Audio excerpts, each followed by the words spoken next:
माँ झील पलि आसुच्चंदी मीना बजार बुलिया जिबे। हौ आस डिया मारी मारी आस कि जेमती आसुच आस चलतु मीना बजार जीवा। मीना बजार रे बहुत प्रकार जिनस पड़ता है। मिसेस तांकर कन्फ्यूज भी हो जाउछंती बेले बेले जे मीना बजार रु कौन आनिबे। हौ कौन किणुच किण। जितेबले मीना बजार बुलू था सी खाली एटा किणवा सेटा किणवा होता मते किंतु बड़ विरक्त लगुता खाली एठी किणवे सेठी किणवे कौन किणुचे कैमेरा आगे आसला मैंने टाटा कर दे।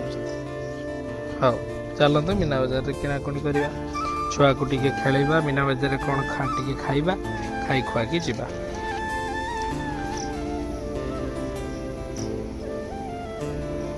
मामा कौन खाइब ताको पचारा बेलू सी तार मत टाटा कर टाटा कौन पाई कर मीना बजार कौन खाइबू कहूनु मोबाइल किणबू कि हाँ तापर खाइबा दुकान आगे भी आम छिड़ा ही था हेल्ले सेठकार खाइबा आमको एत पसंद लगुला। तापर आम ताकू गोटे खेलना गाड़ी में बसईदेलु खेलना गाड़ी में बस बसु सी बहुत खुशी हो जाए। तापर माँ झील खावाई गले आलू चिप्स गोटे को धरिकी दिज खाऊता भाग करदे खाऊता मामा भी गोटे खंड धरिकी खाऊता। एतिक रही पुणी आउ थे देखा नेक्स्ट ब्लॉग रे।